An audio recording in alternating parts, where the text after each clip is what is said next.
August 25, 1944.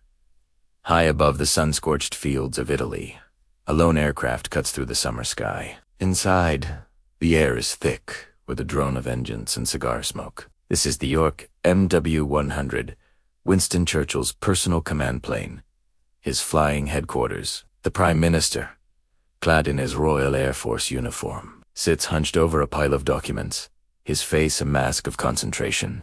The war in Italy is a brutal, grinding affair, a slow, bloody crawl up the peninsula. Every report, every map, every casualty list weighs heavily on him. For weeks, this has been his world. Suddenly, the cabin door opens and a young signals officer rushes in, his face flushed with excitement. He holds a single sheet of flimsy paper, a decoded message that has just crackled through the ether from thousands of miles away. He hands it to Churchill. The Prime Minister takes the message, his expression unchanged, perhaps even a little weary. He adjusts his spectacles and begins to read. The words are simple, direct, yet they carry the weight of history. Paris is liberated. For a moment, there is silence, broken only by the steady hum of the engines. The officer watches, holding his breath. Churchill's formidable mask, the one he wears for the world, begins to crack. His eyes, often so fierce and defiant, soften. A wave of profound relief washes over his features. Paris, the city of light, extinguished for 4 long, dark years, is free. The swastika no longer flies from the Eiffel Tower. The jackboots of the occupying forces no longer echo on the Champs-Élysées. It is a victory for civilization itself. Around the world, the news ignites a firestorm of joy. Crowds pour into the streets of London, New York, and cities across the Allied nations. Champagne corks pop, strangers embrace, and church bells, silent for so long, peal out in celebration. The liberation of Paris is more than a strategic victory. It is a symbol. It is the promise that the long night of tyranny is finally ending. But here, 30,000 feet above Italy, Churchill's reaction is far more complex than simple joy. As his personal physician, Lord Morin, and his private secretary, John Calville, Gator Haroun,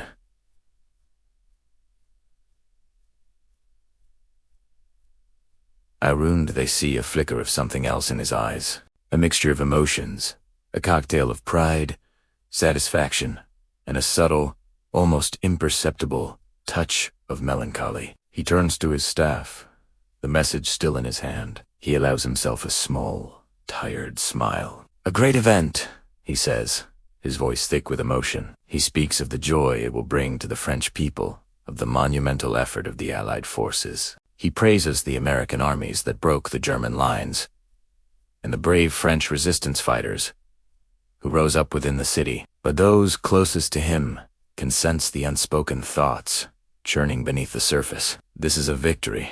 Yes, an Allied victory. But Churchill, the master historian and political strategist, understands the narrative that will be forged in this moment. The world will see this, and rightly so, as a French triumph. It was General De Gaulle's Free French 2nd Armored Division, commanded by General Leclerc, that was given the honor of entering the city first. This was a deliberate political decision, one that Churchill himself had supported. He knew it was essential for the pride and future of France that they be seen as their own liberators. De Gaulle had insisted upon it, and the Americans, led by Eisenhower, had agreed. Yet, for Churchill, it is a bitter pill to swallow. For 4 years, Britain had stood alone, or nearly alone. London had burned under the Blitz, while Paris remained untouched. British resources, British lives, and British courage had kept the flame of freedom alive. When all seemed lost, he thinks of the dark days of 1940, when the British Expeditionary Force was driven from the continent and France fell. He remembers his famous finest hours speech, a promise made to the world that Britain would fight on, no matter the cost, until the curse of Hitler was lifted from the brows of men. And they had fought in the skies, on the seas, in the deserts of North Africa, and now in the rugged mountains of Italy. For years, the liberation of France was the ultimate goal, the central pillar of British grand strategy. Now, the moment has arrived, and the glory, the symbolic crown of victory, is placed upon another's head. He confides to Calville, his voice low. They will say it was the French who liberated Paris. And in a sense, they are right. It had to be this way. There is no resentment in his tone, only a weary acceptance of political reality. He understands the game of nations, the importance of symbols. Restoring French honor is crucial for the future of a stable, post-war Europe. A strong France is a necessary bulwark against the looming shadow of the Soviet Union, a concern that already occupies his mind. But the man, the patriot, feels the sting. He thinks of the British soldiers fighting and dying just a few hundred miles from where he sits, in a campaign that many were now calling a sideshow. He knows that history, with its love for grand, simple stories, will remember Leclerc's tanks rolling down the Champs-Élysées. It will remember De Gaulle's triumphant walk to Notre Dame. The long, lonely, costly struggle of Britain to make this day possible might fade into the background. In that small vibrating cabin, Churchill is both the triumphant Allied leader and the fiercely proud British Prime Minister. He is celebrating a shared victory while privately mourning a perceived slight to his nation's immense sacrifice. He raises a glass of brandy with his staff, toasting the liberation, toasting France, toasting the alliance. The smile is back on his face, the bulldog spirit rekindled. But as he looks out the window at the passing Italian landscape below, his mind is already moving on. Paris is free, but the war is far from over. Germany remains a powerful, wounded beast. The road to Berlin will be long and bloody. The celebration is for the world. For Winston Churchill, there is only the next move, the next challenge, the next battle in the relentless pursuit of total victory. The news of Paris is not an end, but a beginning, and Ike knows, with a certainty that chills him even in the warm Italian air, that the struggles for the future of Europe are only just beginning. August 26th, 1944. The sun rises over a London, still scarred by war, but this morning, the air feels different. News has electrified the city. Parties is free. For Winston Churchill, waking to this news is a moment of profound, yet complex, emotion. After 4 long years of darkness, the City of Light is liberated. The tricolour flag once again flies from the Eiffel Tower. It's a victory he has dreamed of, fought for, and poured every ounce of his being into achieving. Yet, as the initial wave of elation subsides, a bittersweet thought takes hold. He pictures the scenes in Paris, the jubilant crowds swarming the Champs-Élysées, the tears of joy, the thunderous cheers for General De Gaulle and the French 2nd Armored Division. They are the heroes of the hour, French soldiers liberating their own capital. It is a powerful, symbolic moment, a testament to the enduring spirit of France. Churchill understands this. He genuinely feels a surge of pride for his difficult but essential ally. Charles de Gaulle, he knows that for the soul of France to truly heal, this moment had to belong to them. But there's another feeling. A quiet, gnawing sense of absence. A sting of wounded pride. Where were the British Tommies in this grand parade? Where were the soldiers who stood alone against the darkness in 1940? The men who were plucked from the jaws of defeat at Dunkirk, vowing to return. The same men who bled across the sands of North Africa, who fought their way up the rugged spine of Italy, inch by painful inch. They had paid a heavy price, holding the line, keeping the flame of hope alive when all seemed lost. Now, at this climactic moment, the liberation of one of Europe's great capitals, they were not the ones marching down its most famous avenue. This isn't about jealousy of the Americans or the French. It's about recognition. It's about the narrative of the war. In his private moments, away from the grand speeches and the strategic maps, Churchill wrestles with this paradox. His personal diary entries from this period, which we can now look back on, alongside accounts from his closest staff, paint a picture of a leader torn. He dictates letters of heartfelt congratulations to De Gaulle, his words filled with genuine joy for the French people. He speaks publicly of the great Allied victory, but his aides notice a certain melancholy, a pensive look in his eyes. One of his private secretaries would later recall Churchill muttering about the damned politics of it all.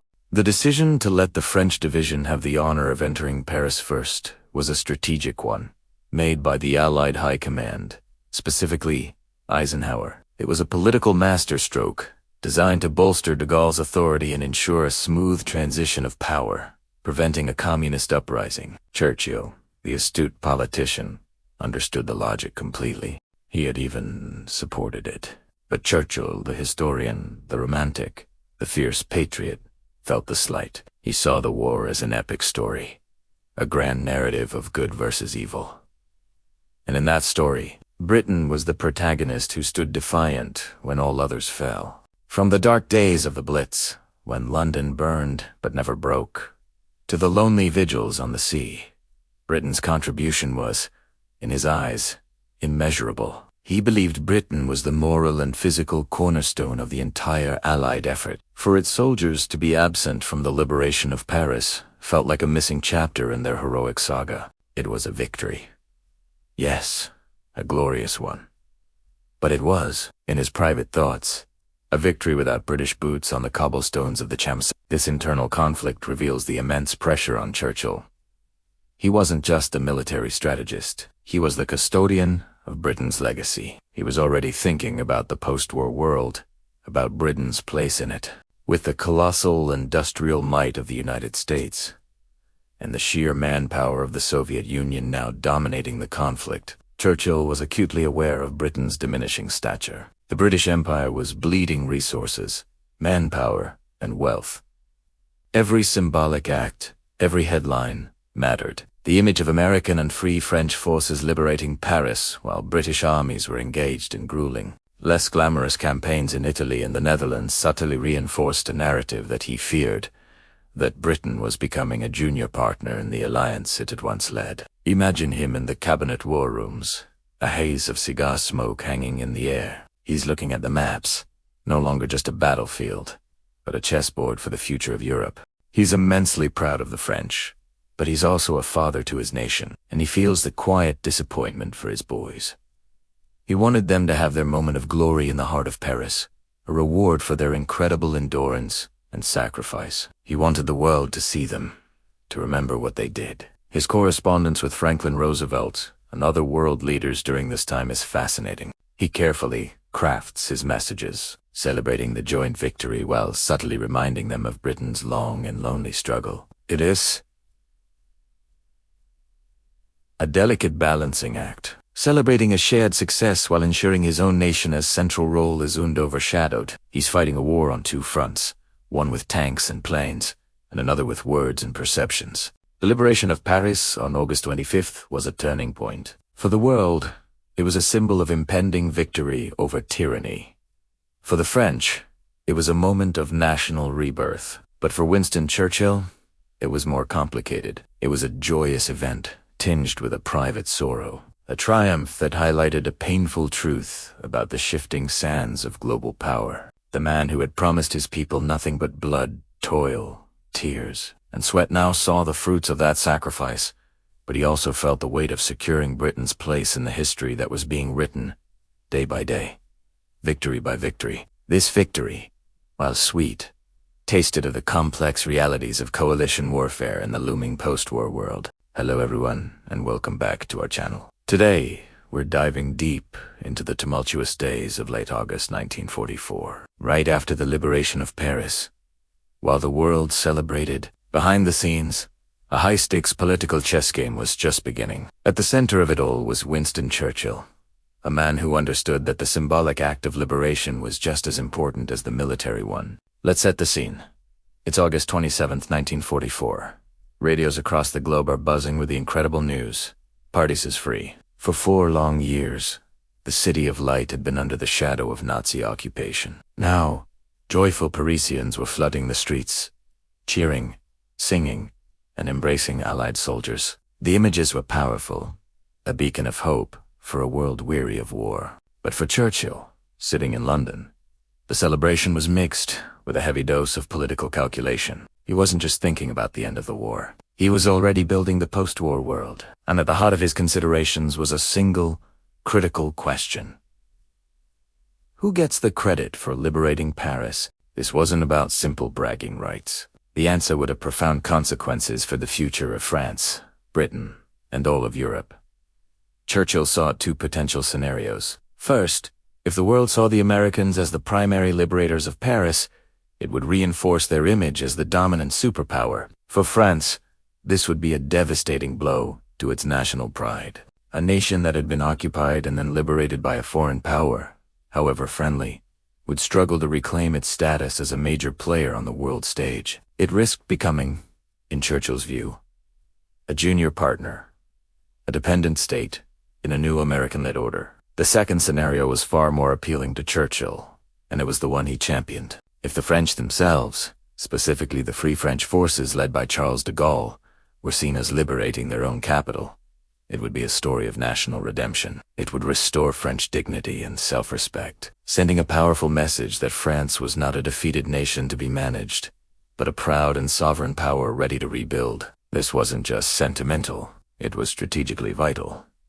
Churchill knew that post-war Europe needed a strong, stable, and confident France to act as a continental counterweight. A weakened France would create a power vacuum, one that could be filled by American influence, or, even more worryingly, Soviet expansionism. Churchill had a long and often difficult relationship with Charles de Gaulle. De Gaulle was famously proud, stubborn, and fiercely protective of French interests. He had clashed with both Churchill and Roosevelt on numerous occasions. Yet, in this crucial moment, Churchill recognized the importance of supporting de Gaulle. He understood that de Gaulle embodied the spirit of French resistance and was the only figure who could unite the nation and restore its sense of honor. Giving de Gaulle this victory was, in Churchill's mind, a necessary investment in the future of Europe. He lobbied his American allies, arguing passionately that the Free French 2nd Armored Division should be the first to enter the city. This decision, however, came at a cost. For one, it meant British forces, who had fought and bled across France, would have to take a backseat. In the grand narrative of the liberation of Paris, British contributions would be overshadowed. This was a bitter pill to swallow for a nation that had stood alone against Hitler in 1940 and had sacrificed so much. Churchill, a man deeply proud of his country's role in the war, was keenly aware of this. He was essentially choosing to diminish British prestige in the short term for what he believed was a greater long-term strategic gain. Furthermore, backing de Gaulle was a personal and political gamble for Churchill himself. He knew it would strain his relationship with American President Franklin D. Roosevelt, who was far more skeptical of de Gaulle and his ambitions. Roosevelt often saw de Gaulle as an arrogant and ungrateful leader, and he was wary of any move that might empower him too much. By pushing for a French-led liberation, Churchill was putting himself at odds with his most powerful ally. This added another layer of tension to the complex alliance that was fighting to win the war. The weight of these decisions was immense. Churchill was balancing the immediate needs of military strategy, the delicate egos of world leaders, and the long-term geopolitical stability of an entire continent. As the radio broadcasts continued to paint a picture of pure jubilation in Paris, Churchill was grappling with the messy reality of power politics. He was a historian as much as a statesman, and he knew that the story told about this moment would shape the next 50 years. He was authoring the first draft of history, live, as it happened. The liberation of Paris wasn't just an end. It was a new beginning. It was the moment where the fight for military victory began to transform into the struggle for the post-war soul of Europe. Churchill's choice to elevate France, even at the expense of British recognition, reveals the depth of his strategic thinking. He wasn't just a wartime leader focused on defeating the enemy. He was a political architect, already laying the foundations for the peace that would follow. He understood that a strong and sovereign France was essential for a balanced and secure Europe, a bulwark against the looming threat of the Cold War. The cheers in the streets of Paris were the soundtrack to a monumental political shift, one that Churchill had carefully and quietly helped orchestrate. This chapter in the story of World War II is a powerful reminder that history is never simple. Behind the celebrated victories and heroic headlines, there are always complex calculations, personal ambitions, and difficult choices. The liberation of Paris was a triumph for the Allies, but it was also a masterclass in political maneuvering, with Winston Churchill as one of its most skilled, if conflicted, practitioners. He saw the bigger picture, and in doing so, helped shape the destiny of a continent. August 28th, 1944. Paris is free. The champagne is flowing.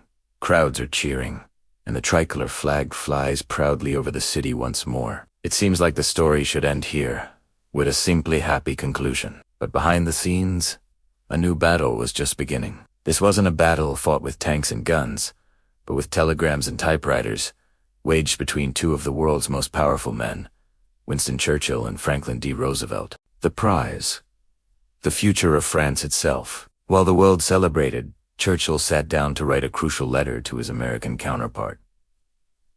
The subject was urgent. What happens now? How do you restore order to a nation that has been broken, occupied, and torn apart for 4 long years? For Churchill, the answer was clear, and it had a name: Charles de Gaulle.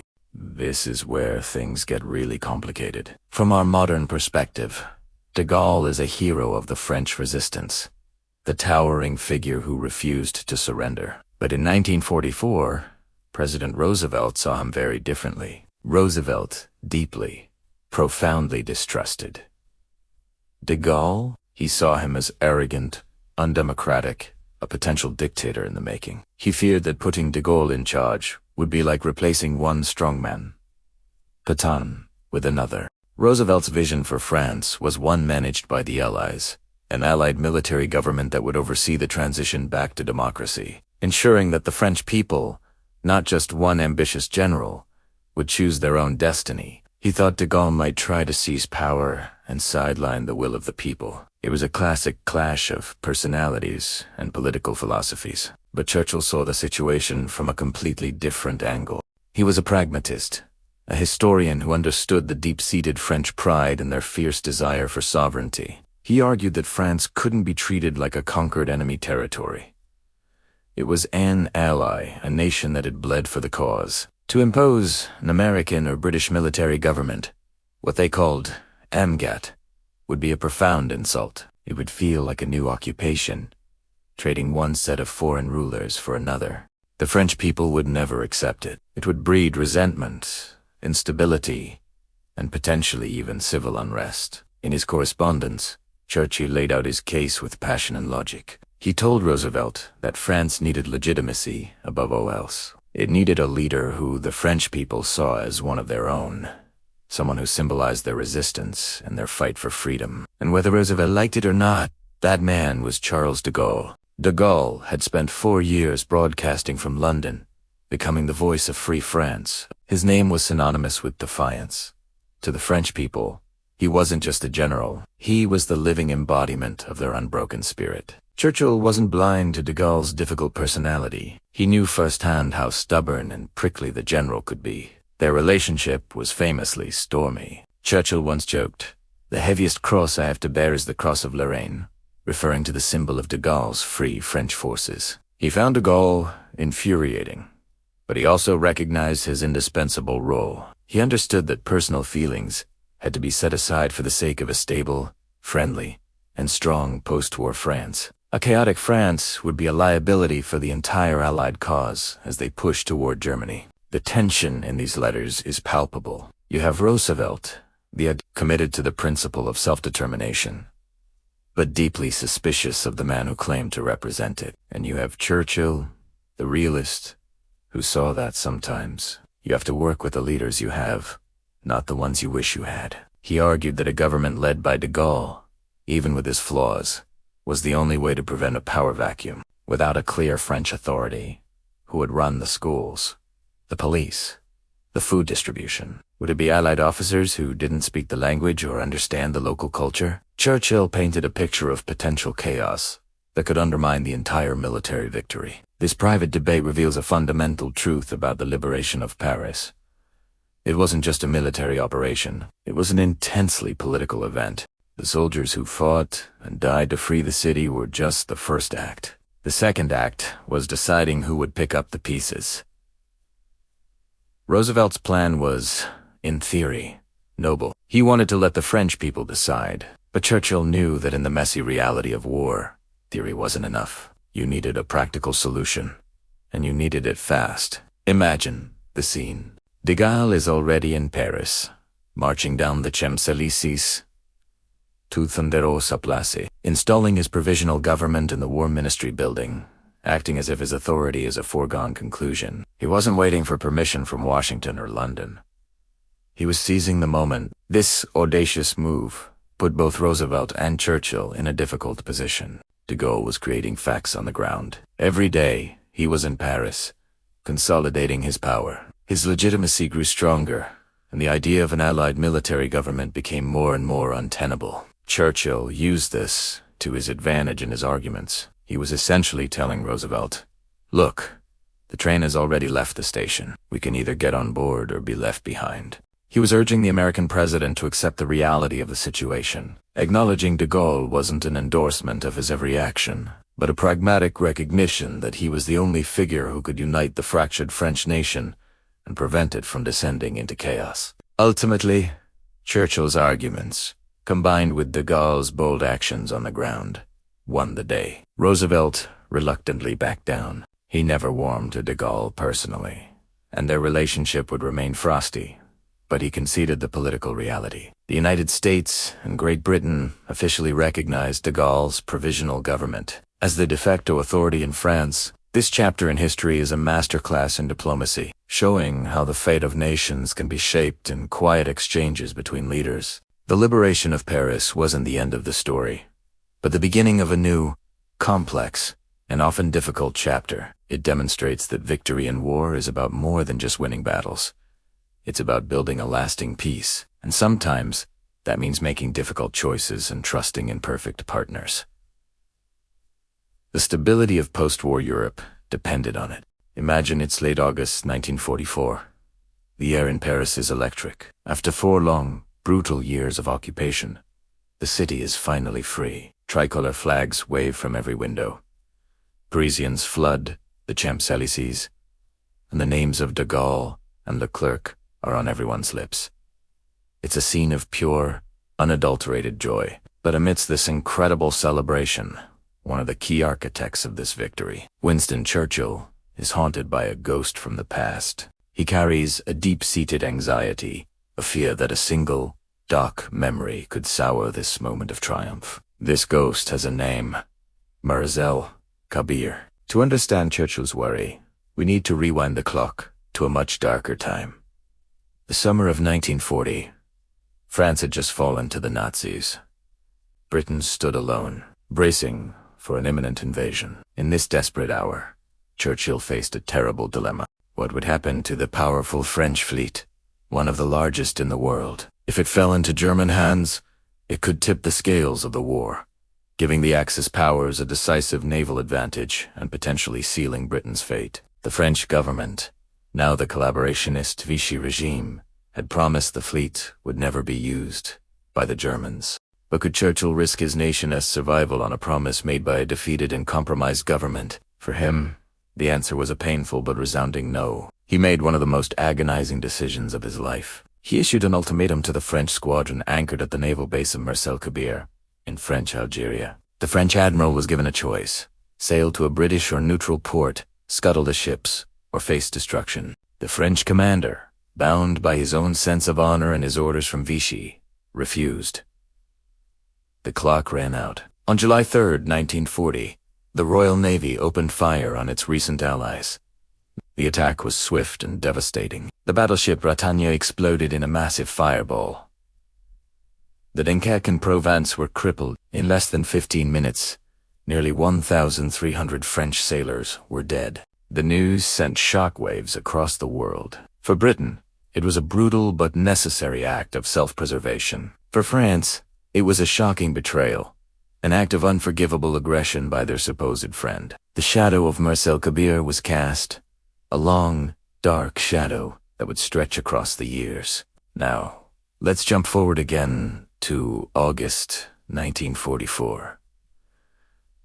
The war has turned. The Allies have landed in Normandy, and Paris is liberated. Churchill is eager to visit the city he loves, to share in the victory he worked so tirelessly to achieve. He wants to stand alongside his friend and counterpart, General De Gaulle, and be celebrated as a liberator. But the memory of Marcel Kabir weighs heavily on his mind. He confides in his advisors, his letters filled with apprehension. Would the French people, even in this moment of joy, remember the British shells that tore apart their ships and killed their sailors? Would they see the British soldiers not as liberators, but as the same nation that had fired on them in their darkest hour? He feared that behind the cheering crowds and waving flags, there might be a current of resentment, a bitterness that could complicate the future of Anglo-French relations. This wasn't just about Churchill's personal pride, though he certainly had plenty of that. It was a matter of high-stakes international politics. The war wasn't over yet. Germany was still a formidable enemy, and Allied unity was paramount. More importantly, Churchill was already thinking about the post-war world. He envisioned a strong, free France as a vital partner in rebuilding Europe and creating a bulwark against future threats, particularly the rising power of the Soviet Union. A France that harbored a deep-seated grudge against Britain would be a disaster for that vision. So, as he prepared for his visit to Paris, Churchill faced a choice. Should he insist on a prominent role for the British military in the liberation parades, demanding recognition for Britain's immense sacrifice? Or should he step back, allowing France to own its moment of glory, even if it meant Britain's contribution was downplayed? His instincts as a proud Briton and a wartime leader screamed for the former. Britain had fought from the very beginning. It had bled, and it deserved its share of the applause. But the statesman in him, the man who looked beyond the battlefield to the long game of history, knew better. He understood that for France to truly heal and stand on its own 2 feet again, it needed to feel like the master of its own destiny. The liberation of Paris had to be a French victory. First and foremost, the heroes had to be De Gaulle and his free French forces. Anything else would feel like being liberated by a new master, swapping German dominance for Anglo-American oversight. This is where we see the true genius of Churchill's leadership. He made the difficult but wise decision to swallow his pride. He instructed his commanders to be discreet. He accepted that this was France's party. He would be a guest, an honored one, but a guest nonetheless. His primary goal was not to win a parade, but to rebuild a partnership. He knew that the pride of a resurrected France was more valuable to the future of Europe than a few moments of British military pomp and circumstance. When Churchill finally arrived in Paris on November 11th, Armistice Day, he walked the Champs-Élysées with De Gaulle. The crowds were immense and enthusiastic. While some historians note a certain coolness in the reception, compared to the wild adulation for De Gaulle, Churchill's fears of open hostility proved unfounded. The joy of liberation had, for the most part, washed away the bitterness of the past, but his decision to prioritize French dignity had been crucial. It sent a powerful message. Britain saw France not as a subordinate, but as an equal. This act of political grace became a cornerstone of post-war reconstruction. By letting France reclaim its honor, Churchill helped to mend the wound of Mirza al-Kabir. He demonstrated that true alliances are built on mutual respect, not on the assertion of power. It was a lesson in international diplomacy that resonates to this day. A leader's strength isn't just about winning battles. It's about knowing when to step back, when to put a partner's needs ahead of your own pride, and how to build a lasting peace from the ashes of war. The shadow of Mirza al-Kabir was long, but Churchill's wisdom helped ensure that it did not darken the dawn of a new Europe. Hello, and welcome back to our deep dive into the pivotal moments of World War II. Today, we're stepping away from the front lines and into the quiet, smoke-filled ruins of power, where words were weapons and speeches could shift the course of history. We're focusing on a single day. September 1st, 1944. The man at the center of our story, Winston Churchill, facing one of the most delicate tasks of his premiership. Crafting a speech for Parliament that would define the Allied victory and shape the future of Europe. Imagine the scene. It's late at night in London. The city is still scarred by the Blitz, but the tide of war has decisively turned. Allied forces are sweeping across Europe. Paris has been liberated just a week earlier. The air is thick with a mixture of relief, exhaustion, and anticipation. For Churchill, this isn't a time for simple celebration. It's a moment of immense political and diplomatic pressure. Every word he's about to say will be scrutinized not just by his own people, but by leaders across the world, from Washington to Moscow. and most importantly, in a newly freed Paris. The speech he is preparing isn't just a report on military progress. It's a narrative. It's the story of victory as Britain wants it to be told. Churchill understands this better than anyone. He's a master of language, a historian in his own right, and he knows that the first draft of history is often written by the victor's speeches. He pores over drafts, his pen striking out sentences, his mind weighing every single word. The pressure is immense. Millions are hanging on his every phrase, looking for validation, for recognition, and for a vision of the world to come. This speech has to do it all.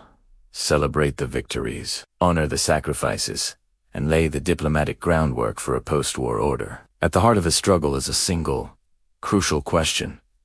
Who gets the credit? Specifically, how does he frame the liberation of France? On one hand, the Normandy landings and the subsequent campaign were overwhelmingly an Anglo-American operation. British, American, and Canadian troops formed the vast majority of the forces that broke through the Atlantic Wall and fought their way across northern France. The logistical effort, the air power, the sheer number of soldiers set, was a monumental undertaking, led by the English-speaking Allies. Churchill, a man of immense national pride, feels this in his bones. He wants to trumpet the achievements of his people, to give them the credit they so richly deserve after years of sacrifice. But there's another side to this, a strategic consideration that weighs even more heavily on his mind: France itself. For 4 long years, France had been under the heel of occupation. Its national pride was wounded, its future uncertain. Charles de Gaulle, the stiff-necked,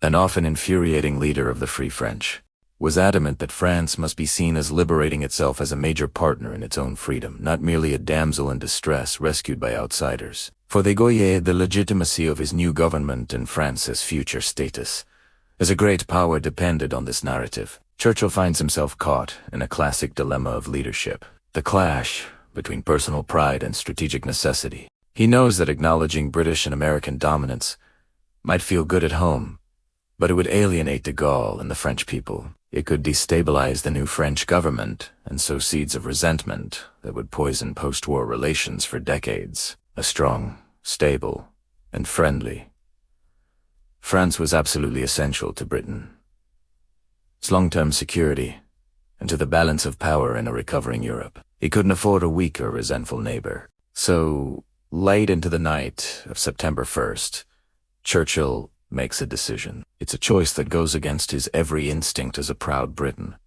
He decides to rewrite the narrative. He meticulously crafts his sentences to place the French forces at the forefront of the liberation of Paris. He will credit the French 2nd Armored Division under General Leclerc, emphasizing their role in entering the capital. He will speak of the French forces of the interior, the resistance fighters who rose up within the city. He will frame it not as a conquest, but as a partnership, with the French taking the lead in reclaiming their own capital. This decision pains him. We can almost feel his internal conflict through the historical records. He's the man who promised to fight on the beaches, who rallied his nation when it stood alone. To now publicly downplay the central British role, even slightly, feels like a betrayal of his own people's sacrifice. It's a bitter pill to swallow. But this is where true leadership is forged. It's not just about rousing speeches and defiant gestures. It's about making the hard, unglamorous choices for the greater good. It's about understanding that sometimes the most powerful thing a leader can do is show humility. In that moment, Churchill chooses strategy over sentiment. He chooses the long-term health of the alliance over the short-term satisfaction of national pride. He understands that for France to heal and stand strong, it needs to believe in its own victory. And for Britain to have a secure partner in the new Europe, it needs to help France believe in that victory. He is, in effect, gifting a piece of the glory to de Gaulle, not out of personal affection. Their relationship was famously stormy but out of cold, hard, strategic calculation. When Churchill finally stands before the House of Commons, his speech is a masterpiece of diplomatic calibration. He praises the Allied armies, of course, but he gives special, deliberate emphasis to the French. He paints a picture of a nation rising to reclaim its destiny. The speech is a resounding success. It achieves exactly what he intended. It soothes French pride, solidifies de Gaulle's position, and reinforces the unity of the Allied cause, all while still acknowledging the broader effort. This single episode reveals so much about the nature of wartime leadership. It shows that victory isn't just won on the battlefield, with tanks and planes. It's also secured in the quiet late-night hours with a pen and a piece of paper. It demonstrates that the strongest leaders are not always the loudest, but often the ones who can subordinate their own ego and the passions of the moment to a clear-eyed vision of the future. Churchill's decision to credit France first was a moment where humility became a strategic weapon, ensuring that the alliance that won the war would also have a chance to win the peace. It's a powerful lesson in statesmanship that resonates to this day. Today, we step into the very heart of British democracy, the House of Commons.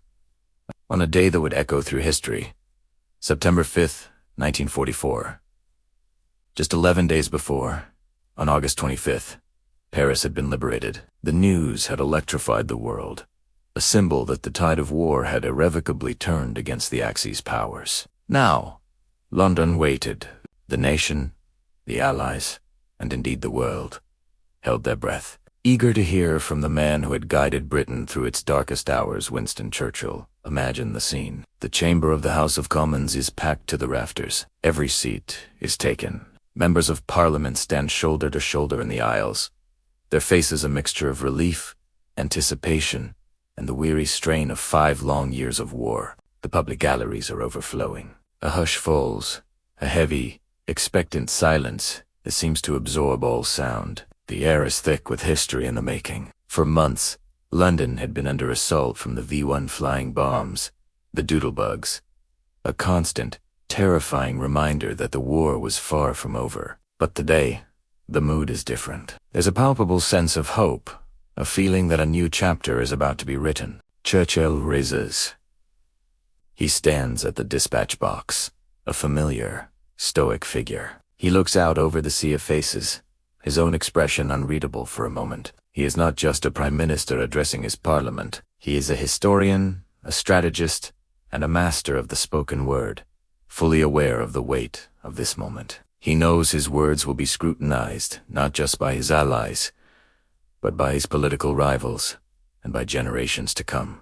He begins his address, his voice rumbling through the chamber. He recounts the recent stunning successes of the Allied armies, their relentless sweep across France and Belgium. He speaks of the bravery of the soldiers, the intricate planning of the generals, and the overwhelming power of the combined Allied forces. The House listens, captivated, hanging on his every word. He paints a vivid picture of the campaign, of the collapse of German resistance, of the sheer speed and ferocity of the advance. But everyone is waiting for one thing: his words on Paris. How would he frame this monumental event? The liberation of Paris was not just a military victory. It was a deeply emotional and symbolic resurrection for France. For 4 years, the City of Light had been under the shadow of the swastika. Its liberation was the restoration of its soul. And here, Churchill demonstrates his genius for political diplomacy. He pauses, a deliberate, theatrical beat that draws every eye, every ear, to him. Then, with measured emphasis, he delivers the crucial line. He doesn't say, "The Allies liberated Paris with French help." No. His choice of words is far more powerful, far more resonant. He declares, at the end of a week of heavy fighting, in which the French forces of the interior played a glorious part, Paris was liberated by Frenchmen with the help of their allies. Let's break that down. Paris was liberated by Frenchmen. He puts him first. He places the honor, the glory, the primary agency of this historic act, squarely in the hands of the French themselves, specifically the resistance fighters who had risen up within the city. It was a masterful stroke. This wasn't just a statement of fact. It was an act of profound respect and political restoration. By ordering his words this way, Churchill was sending a clear and unambiguous message to the entire world. To the French people, "Et was Saline, you have redeemed your honor. You have liberated your own capital. You are not a subordinate, but a principal victor." To the other Allied nations, he was signaling that France, under the leadership of General De Gaulle, was to be treated as a full and equal partner in the final victory in the post-war world. He was publicly and powerfully validating De Gaulle's long-held assertion that France had never truly surrendered. In that moment, the atmosphere in the chamber shifts. You can almost feel the collective intake of breath. This is more than just a war update. It's a piece of high statecraft, delivered on the world stage. Even Churchill's staunchest political opponents, men who would challenge him on domestic policy day in and day out, recognized the brilliance of the move. A murmur of appreciation ripples through the benches, followed by a wave of applause. They understand the strategic importance of his restraint, of his generosity of spirit. He could have claimed the victory solely for the British and Americans, but he chose to elevate France instead. This speech wasn't just about celebrating a victory. It was about rebuilding a continent. It was about laying the groundwork for the peace that would follow. Churchill understood that a strong, proud, and sovereign France was essential for the future stability of Europe. His words were a cornerstone in the foundation of that future. He was acknowledging the immense sacrifice of the French resistance and honoring the free French forces who had fought alongside the Allies from the very beginning. Think about the context. The relationship between Churchill and Charles de Gaulle was famously complicated and often stormy. De Gaulle was a proud, sometimes difficult, but fiercely patriotic leader who fought tooth and nail to ensure France's interests were respected. For Churchill to so publicly and decisively credit the French was a significant gesture of reconciliation and partnership. It was a bridge built of words, spanning the political divides and personal tensions. The speech on September 5, 1944, is a perfect example of why Churchill is remembered not just as a wartime leader, but as a statesman of immense skill. He knew that victory in war wasn't just about defeating the enemy on the battlefield. It was also about winning the peace, about healing wounds, and about shaping a better world from the ashes of the old. His carefully chosen phrase, liberated by Frenchmen with the help of their allies, was a testament to that vision. It was a declaration that France was not a defeated nation being rescued, but a great power, reborn and standing tall amongst its friends. It was a masterclass in diplomacy, a moment where words truly changed the course of history, ensuring that when the final victory came, France would take its rightful place at the table of nations. History remembers the grand parades, the cheering crowds, and the triumphant speeches. It remembers leaders like Winston Churchill, bulldog spirit incarnate, leading the Allies to victory. But what about the moments behind closed doors? The moments when the cameras were off and the guard came down? Today, we're pulling back the curtain on one such moment. The date is September 9th, 1944. Allied forces are pushing deep into Europe. Liberation is in the air, and victory seems closer than ever. Publicly, Churchill is the very picture of confidence, a rock of certainty. But privately, a storm of doubt and frustration is brewing. In the quiet of his study, away from the adoring public and the flash of news cameras, Churchill would confide in his closest aides. The carefully constructed facade of unwavering optimism would crumble, revealing a man deeply troubled. It stung him, he admitted, to see Britain's immense sacrifices being overshadowed. For 5 long years, Britain had stood against the storm, often alone. They had poured their blood, their treasure, and their spirit into the war. Now, as the end neared, it seemed the narrative was being shaped elsewhere. A major source of his irritation was what he saw as American dominance in publicity. It was the American generals, the American troops, and the American industrial might that filled the newspaper columns and the radio waves. Hollywood was already crafting the story of the war, and in that story, Britain's role felt like it was being relegated to a supporting part. Churchill, a master of words and a keen student of history, understood the power of narrative better than anyone. He feared that future generations would not grasp the true scale of Britain's contribution.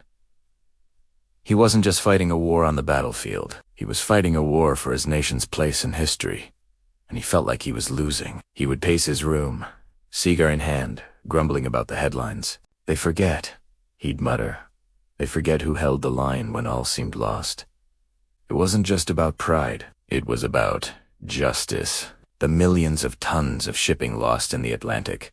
The cities turned to rubble during the Blitz. The young men who fell in the deserts of Africa and the skies over Germany, these were not footnotes. They were the very heart of the struggle.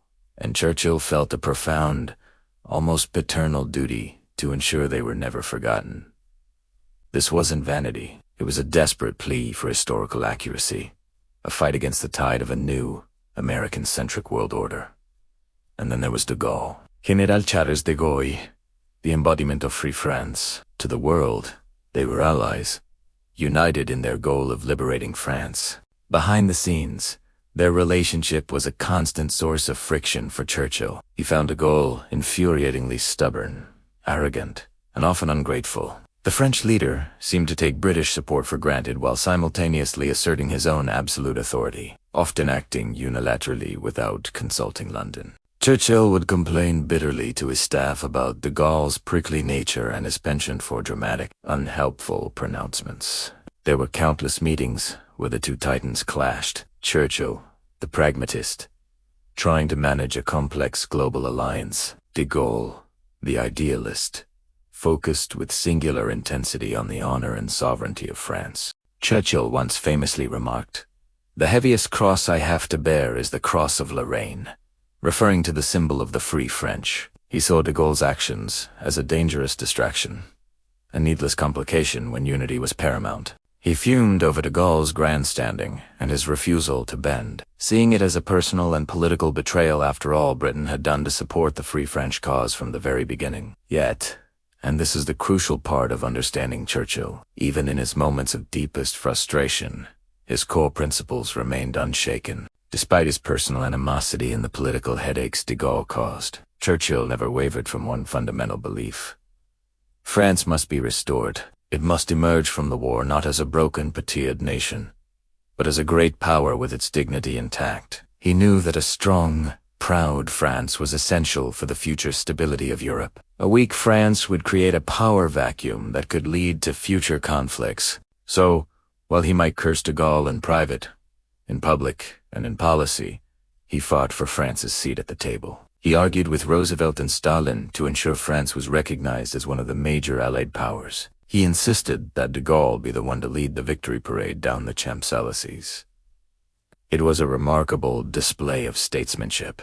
Churchill was able to separate his personal feelings, his raw, human frustrations, from his strategic vision for a post-war world. He understood that the fate of continents was more important than the clash of personalities. These private moments of doubt reveal a more complex and human Churchill than the one-dimensional caricature of history often presents. He wasn't a monolith of confidence. He was a man beset by anxieties, protective of his nation's legacy, and often exasperated by his allies. He carried the immense weight of expectation, not just for winning the war, but for securing Britain's place in the peace that would follow.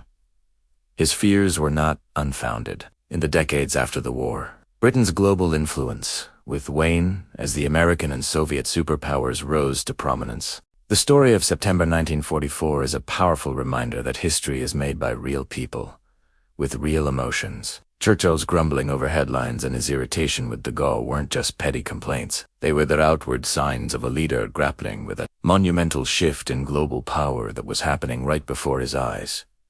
He was witnessing the twilight of the British Empire and the dawn of a new age, and it caused him profound personal and political pain. Even as he steered the ship of state toward victory, he was acutely aware of the changing tides that threatened to leave his beloved nation in the shallows of history. But through it all, his commitment to a just and stable peace, one where France stood tall, never faltered.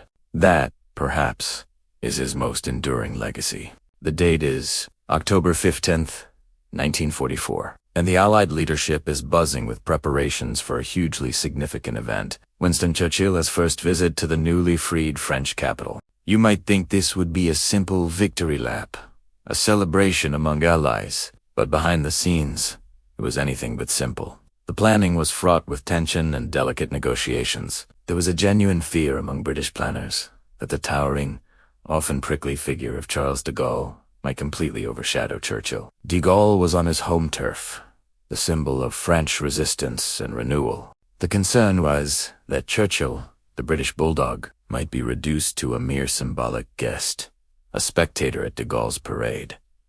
Think about the optics. How do you manage a joint appearance between two of the most strong-willed leaders of the 20th century? British diplomats were working overtime, trying to choreograph every moment to ensure Churchill's presence was seen as that of a powerful, key ally, not just a friendly visitor. They worried about everything. Who would stand where? Who would speak first? And how the French crowds would react. Would they cheer for the liberator De Gaulle and only offer polite applause for Churchill? The stakes were incredibly high for Britain's prestige on the post-war European stage. But for Churchill, this visit was about something far deeper than political posturing or diplomatic protocol. It was intensely personal. This wasn't just a political trip. It was a pilgrimage. Churchill had a lifelong love affair with Paris. He had known the city in its glorious pre-war days, had walked its streets, enjoyed its culture, and admired its spirit. The thought of seeing it dark and occupied under Nazi rule had been a source of profound personal pain for him throughout the war. Now, Paris was reborn. For him, to witness this rebirth with his own eyes was a moment he had longed for. He wanted to feel the pulse of the city coming back to life, to see the tricolor flag flying freely over its iconic landmarks. It was a chance to reconnect with a part of his own past, a world he thought might have been lost forever. This emotional connection fueled his determination to make the trip, regardless of the political risks. He wasn't just visiting a foreign capital. He was returning to a city that held a piece of his heart. This personal dimension is what makes the story so compelling. While his advisors fretted about protocol, Churchill was dreaming of Parisian boulevards. This desire also shaped his primary political objective for the visit. Beyond the symbolism, Churchill had a clear goal: to publicly and decisively reaffirm his support for Charles de Gaulle. Their relationship had been famously stormy. They had clashed, argued, and driven each other to distraction countless times. Churchill once famously said, "The heaviest cross I have to bear is the cross of Lorraine," referring to the symbol of de Gaulle's free French forces. Yet, despite their difficult partnership, Churchill fundamentally respected de Gaulle's unwavering patriotism and his refusal to surrender. He saw in de Gaulle the embodiment of France's honor. Now, with France liberated, it was crucial to establish a stable and strong French government to help rebuild Europe. Many in the Allied camp, particularly in the United States, were still skeptical of de Gaulle. They saw him as arrogant and undemocratic. Churchill, however, understood that de Gaulle was the only figure with the authority and popular support to lead France out of the chaos of war. So, this visit was his chance to put all doubts to rest by standing shoulder to shoulder with de Gaulle in the heart of Paris. In front of the French people and the world's press, Churchill would be making a powerful statement. He would be anointing de Gaulle, in a sense, as the legitimate leader of the new France. It was a calculated political move, but one rooted in his genuine belief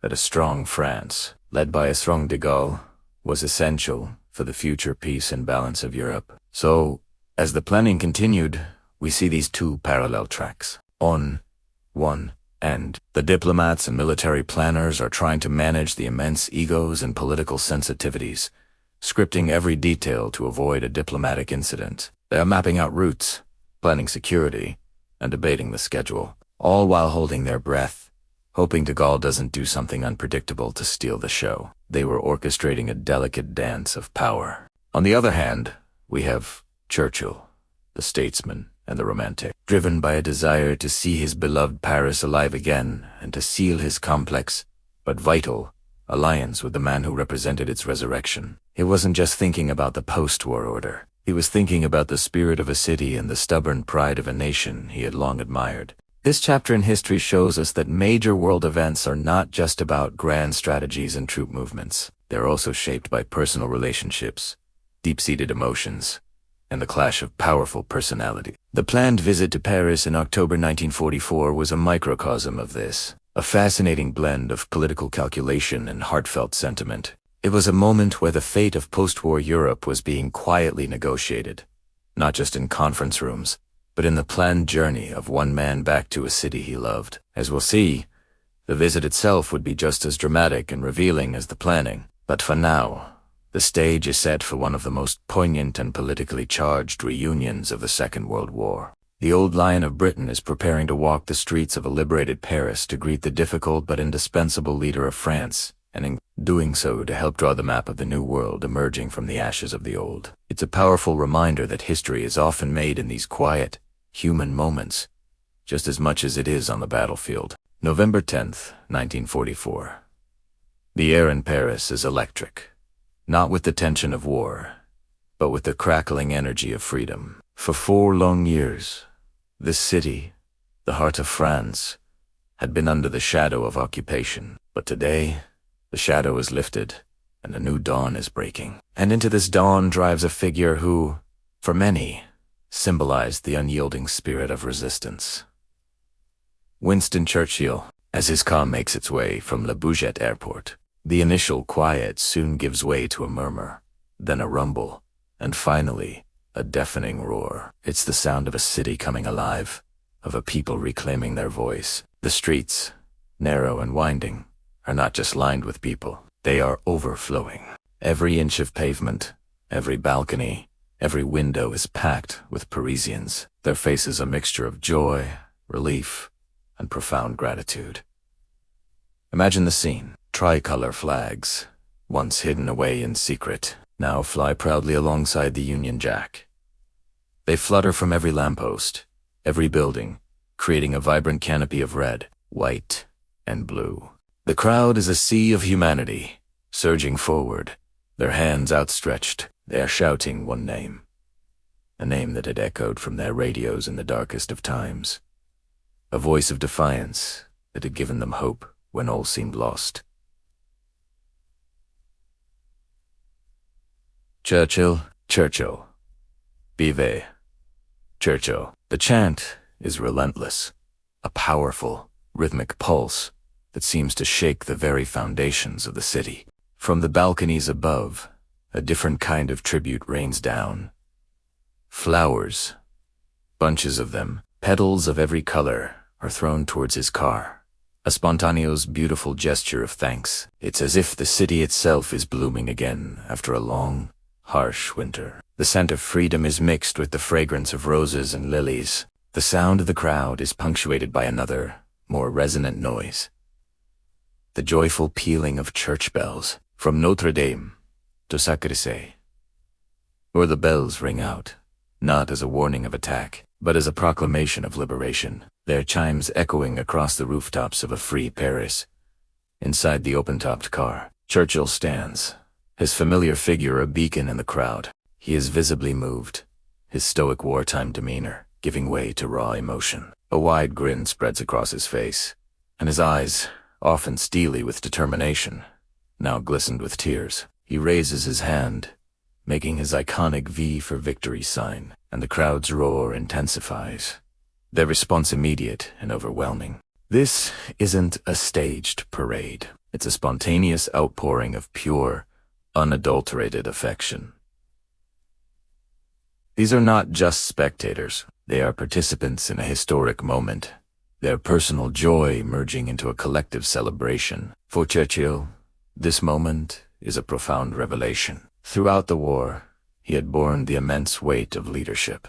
He had made agonizing decisions, delivered speeches to rally a nation, and faced the constant threat of defeat. He knew Britain stood by France. But the political complexities and the strained relationship with General De Gaulle sometimes made it feel like a thankless, solitary struggle. He fought for an idea of France, for the principle of liberating a fallen ally. But here, on the streets of Paris, that abstract principle becomes breathtakingly real. He sees it in the eyes of an old woman, tears streaming down her cheeks as she blows him a kiss. He sees it in the jubilant faces of young men and women who had grown up under occupation and are now tasting freedom for the first time. He feels it in the energy of the children, perched on their father's shoulders, waving tiny flags with an excitement they can barely contain. This is not about politics or strategy. This is about human connection, about a bond forged in shared suffering and a shared dream of liberation. The weight of 4 years of struggle, of doubt, of endless toil, seems to lift from his shoulders. In these moments, surrounded by the love and gratitude of the French people, he understands the true impact of Britain's stand. It wasn't just about holding the line. It was about keeping a flame of hope alive in the hearts of millions. The long, lonely nights, the grim reports, the immense sacrifices it was all worth it. This single, glorious day in Paris provides a validation more powerful than any treaty or official declaration. As the procession moves towards the Arc de Triomphe, Churchill and De Gaulle walk side by side down the Champs-Élysées. It's a symbolic image of unity, to leaders representing two nations, now reunited in victory. They lay a wreath at the tomb of the unknown soldier, a solemn tribute to the countless lives lost in the fight for this day. It's a moment of quiet reflection amidst the jubilant chaos, a reminder of the steep price of freedom. But the overwhelming emotion of the day is joy, unrestrained, unfiltered, explosive joy. For the people of Paris, it's a release of pent-up emotion from years of fear, hunger, and humiliation. For Churchill, it is the culmination of a promise made in the darkest hours of 1940 that Britain would fight on, and that one day the lights would go on again all over Europe. On November 10th, 1944, the City of Light shone brighter than ever before, and at its heart was a man who had never lost faith in its return. This day in Paris was more than just a victory parade. It was a testament to the enduring power of hope, the strength of the human spirit, and the unbreakable bond between those who fight together for freedom. It was a day that Winston Churchill would carry with him for the rest of his life, a vivid, emotional memory of a city reborn and a people's profound gratitude. Imagine this scene. It's November 11th, 1944, Armistice Day. Not just any Armistice Day, but the first one in a free Paris. The city, which had been under the shadow of occupation for 4 long years, is finally breathing again. And at the heart of this rebirth, on the balcony of the Hôtel de Ville, stand two giants of history, Charles de Gaulle and Winston Churchill. Down below, a sea of faces, 250,000 Parisians, maybe more, packed into the square. They are singing, not just any song, but La Marseillaise. The sound swells, a wave of defiance, joy, and relief washing over the city. It's a sound that hadn't been heard in public with such passion for what must have felt like an eternity. De Gaulle, tall and stoic, is the very symbol of France's defiant spirit. He had been the voice of free France from London, a leader in exile. Now, he's home. Standing beside him is Churchill, the bulldog of Britain, the man who had promised to fight on the beaches, on the landing grounds, in the fields, and in the streets. He had never wavered in his belief that France would rise again, and in this moment, something extraordinary happens. As the finale, powerful notes of the anthem echo off the ancient stones. Churchill, the tough, uncompromising wartime leader, is overcome. He reaches into his pocket, pulls out a handkerchief, and dabs at his eyes. The Prime Minister of Great Britain is weeping. Why? What was it about this moment that broke through that famous stoicism? To understand, we have to go back. Think about the years of brutal struggle, the dark days of 1940, when France fell and Britain stood alone. The relentless bombing of the Blitz, the immense sacrifices, the political battles, the constant, gnawing anxiety of a world at war. For Churchill, the relationship with de Gaulle had been one of the most challenging aspects of the entire war. It was famously difficult. Two incredibly proud, stubborn men, each absolutely dedicated to their own nation's sovereignty. They clashed constantly. Churchill once grumbled that the heaviest cross he had to bear during the war was the cross of Lorraine, the symbol of free France. There were shouting matches, slammed doors, and moments of sheer exasperation. Churchill had to navigate a complex alliance, balancing the demands of the Americans who were often skeptical of de Gaulle, with his own conviction that de Gaulle was the only man who could truly embody the spirit of a revived France. He had invested so much political capital, so much emotional energy, into this fraught but vital partnership. He also genuinely loved France, its culture, its history, its spirit. He spoke the language. He admired its people. The fall of Paris in 1940 had been a personal blow to him. He saw it not just as a strategic disaster, but as a wound to the very soul of civilization. For 4 years, he had worked, fought, and strategized with one ultimate goal in mind: the liberation of Europe, and Paris was the jewel.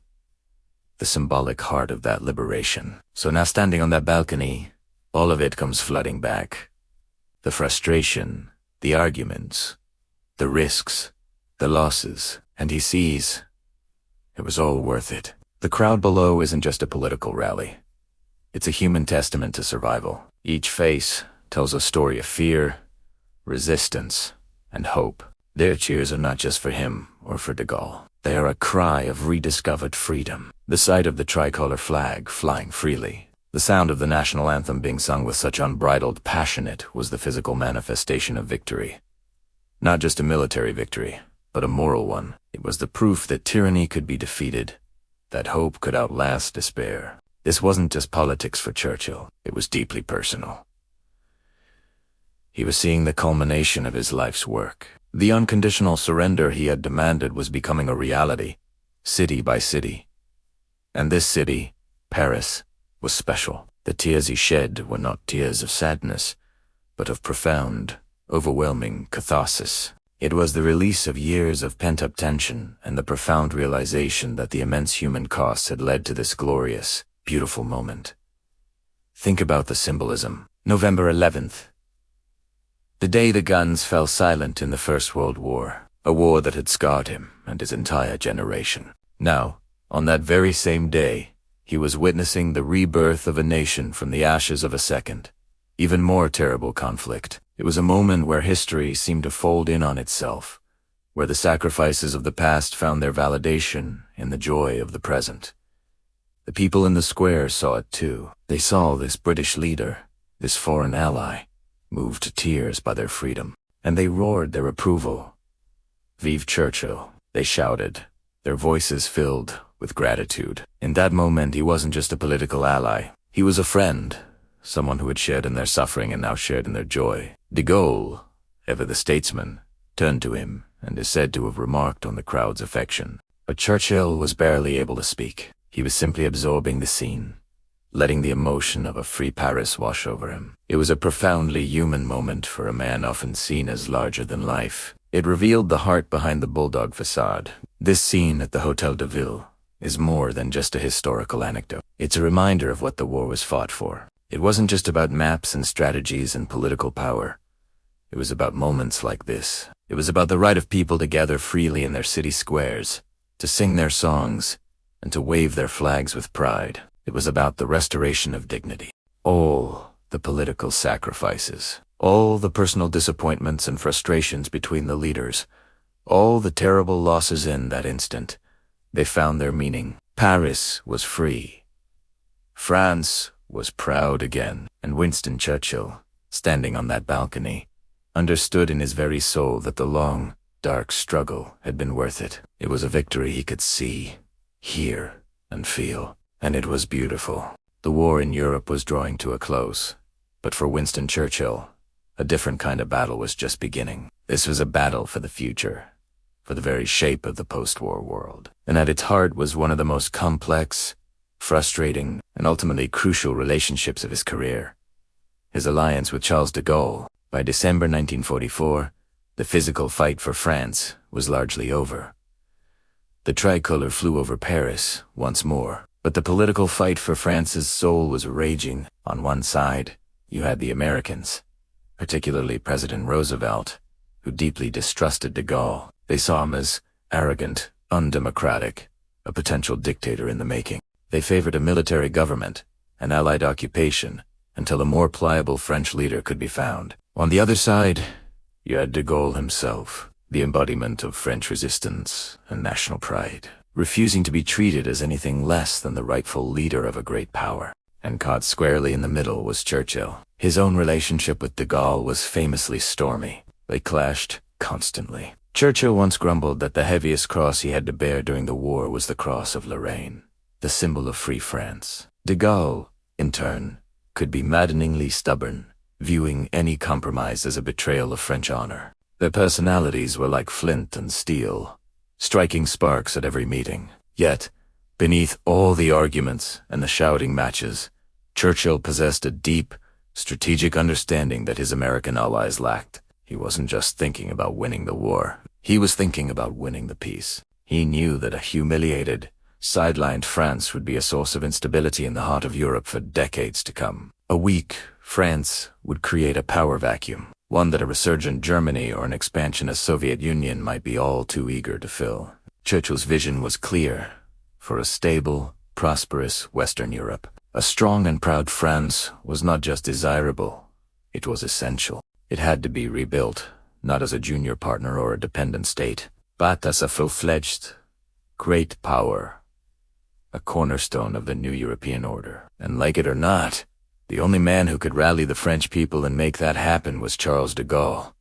He was the symbol of French defiance and rebirth. To sideline him would be to insult the very spirit of the nation Churchill wanted to restore. So, Churchill made a choice. It was a choice that required immense political courage and a great deal of personal restraint.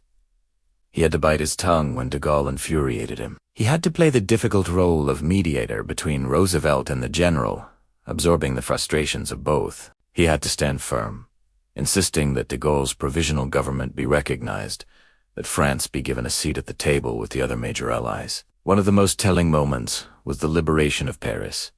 The Americans wanted their forces to have the honor. Churchill, however, understood the monumental symbolic importance of French troops liberating their own capital. He pushed, he argued, he insisted that General Leclerc's 2nd Armored Division be the ones to march into the city first. It was a painful decision in some ways. Britain and its Commonwealth forces had fought and bled for 5 long years. They deserved their moment of glory. But Churchill knew this wasn't about glory. It was about dignity. French dignity. It was about allowing the French people to reclaim their own destiny. This was Churchill the statesman, not just Churchill the warlord. He was playing the long game. He understood that history is not just a record of battles won, but of nations rebuilt. His support for de Gaulle was not born of friendship, far from it. It was born of a profound political wisdom, a recognition that the immediate gratification of putting an arrogant ally in his place was nothing compared to the long-term security of the continent. He knew that Britain would not be hailed as the primary liberator of Paris. He knew that his own role in this delicate behind-the-scenes diplomacy might be overlooked in the grand celebrations of victory. But he also knew that by swallowing his pride and championing France's cause, he was laying the foundation for the Western alliance that would define the next half-century. He was ensuring that the peace, so dearly bought, would actually last. In the end, this hard-won alliance, forged in the fires of war and personal animosity, became one of Churchill's most enduring legacies.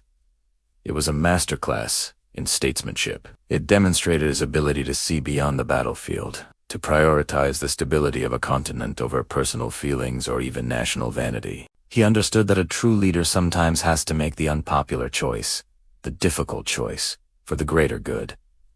History does remember. It remembers not just the bulldog defiance of 1940, but the far-sighted wisdom of 1944. By insisting on France's restoration, by backing de Gaulle when it would have been far easier to abandon him, Winston Churchill didn't just help win the war. He helped build the world that came after. His commitment to political wisdom over personal glory stands as one of the defining and most admirable choices of the 20th century. Thank you so much for joining us on this journey through a pivotal moment in history. If you found this story as fascinating as we do, please hit that like button and subscribe for more deep dives into the past. We'll see you in the next one.